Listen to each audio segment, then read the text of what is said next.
Thank you, Chairman Popescu. What a great friend you are. What a great friend of America. What a great friend of democracy throughout the world. Your leadership has been extraordinary, assembling this tremendous forum, and we really commend you and are grateful for you. Distinguished guests, which I would like to say publicly how grateful I am for the leadership of the Chamber of Deputies, Marcel Ciolacu, also the Prime Minister of Romania, Nicolae Ciucă, Robert Kazancu, the Vice President of the Senate, Lucian Bode, the Minister of Interior, General Jones, thank you for your leadership and being with us today, Karen Enstrom with our U.S. Embassy, and Senator Tammy Baldwin and Senator Larry Pressler. We have some enormous leadership who've come to be with us today, and we're grateful for all of you. But particularly, I would like to make reference to our dear friends from Ukraine that we're honoring today and at a prayer breakfast tomorrow. Then I hope you haven't signed up, you'll come. It'll be a great meeting. But could our members of Parliament from Ukraine please stand?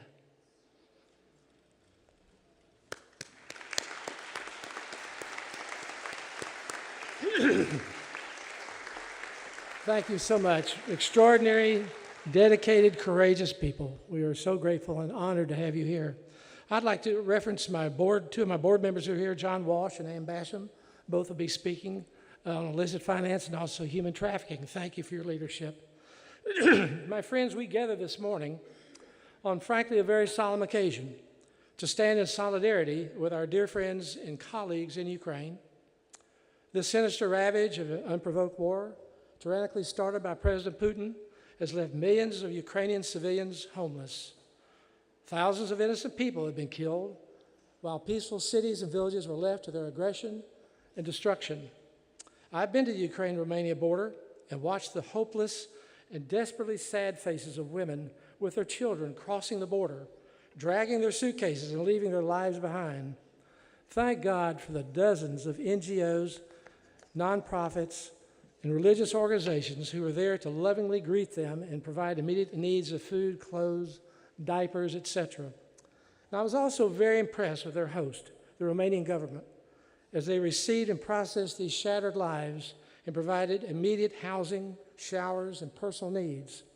After only a few days in camp, most were taken then to Bucharest or other cities or wherever they had friends or relatives. While we were all gathered here to support freedom and liberty for Ukraine, we're also very sobered by the reality of adversaries, not just in Europe, but around the world, who do not share our values or our God-given rights to freedom.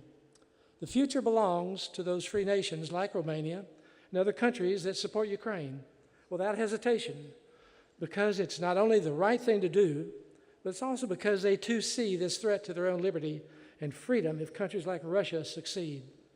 The fact is, Russia has already lost in its objective to quickly overrun Ukraine, while their troop losses have been estimated at 35,000.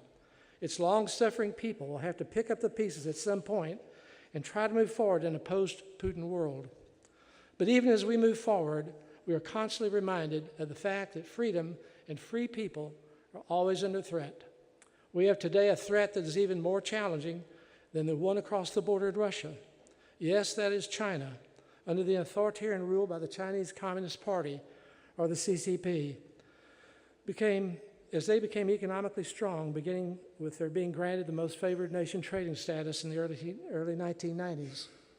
China has gone from being a very harmless garden snake to the threatening and powerful boa constrictor, as oppression of human rights, abuses, canceled freedom of expression, and persecution for religious beliefs has dramatically increased. We need go no further than the total takeover of Hong Kong to see the path of denial of freedom of speech and representative government by the ruthless authoritarian rule. In my 50 years of supporting the Christian underground church in China, the heavy hand of the PRC is much worse today than ever before, destroying churches and imprisoning believers, notwithstanding the genocide against the Uyghurs. As China seeks to expand its global footprint to Africa, Latin America, Europe, and Asia, it brings with it its coercive and repressive practices. Yet America and the world is seduced by the vast market opportunities in cheap and often slave labor, not just in China, but in its abusive labor practices around the world. The DRC, with its significant reserves of lithium, cobalt, nickel, and copper, essential for batteries, are being mined by 4 to 12-year-old children under a contract between the DRC and China. Many of them died of cancer soon thereafter. In 2018, I wrote our Foreign Investment Reform Bill in the United States Congress, the Foreign Investment Risk Review Modernization Act, to protect our sophisticated technology companies from being acquired by China through joint ventures and limited partnerships in order to stop the outright theft of our intellectual property assets. We need to have reverse CFIUS legislation now to stop U.S. and Western investment capital flows to China. Private equity groups and other large and small companies have invested hundreds of billions of dollars in China, propping up the PRC economy. While returning from a trip to Asia, meeting with economic officials and business leaders, we stopped to refuel at our base in Anchorage. The commanding general took us out to the hangar where the Stealth F-22 is located, our most highly technical aircraft.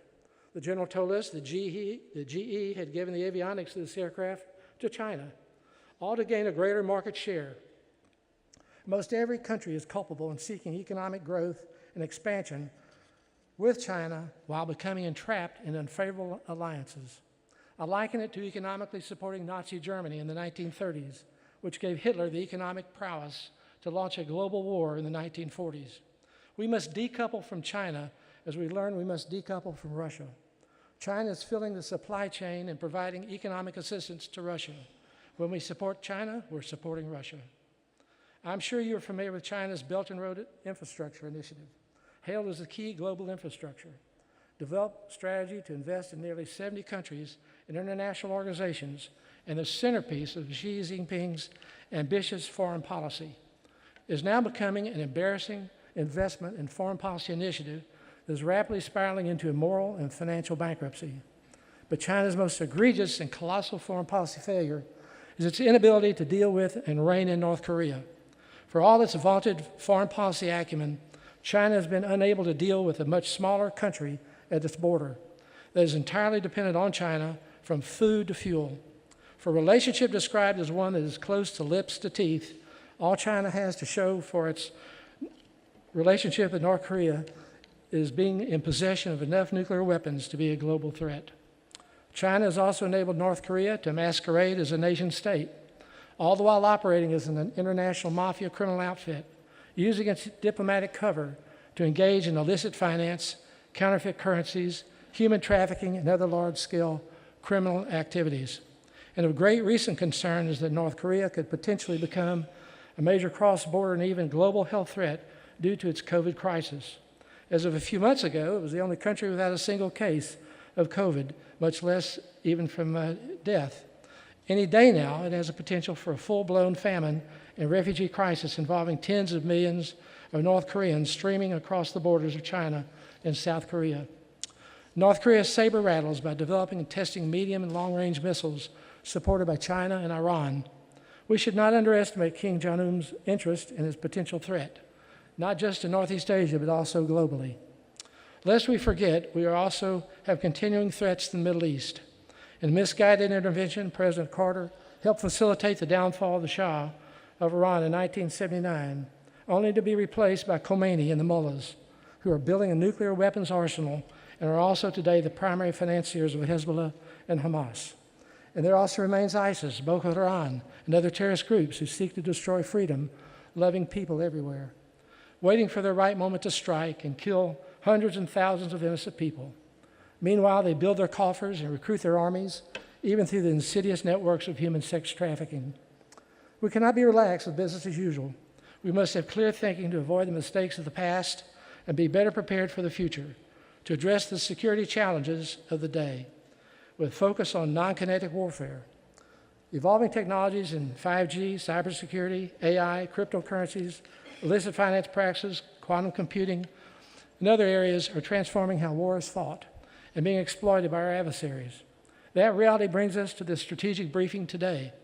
We must be adept on all these and other critical issues as we write legislation and prioritize budgets to meet the security challenges of tomorrow. Thank you for joining us these 2 days.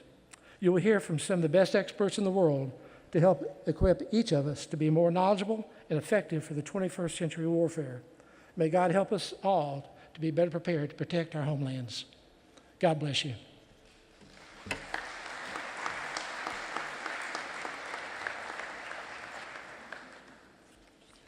Mm-hmm.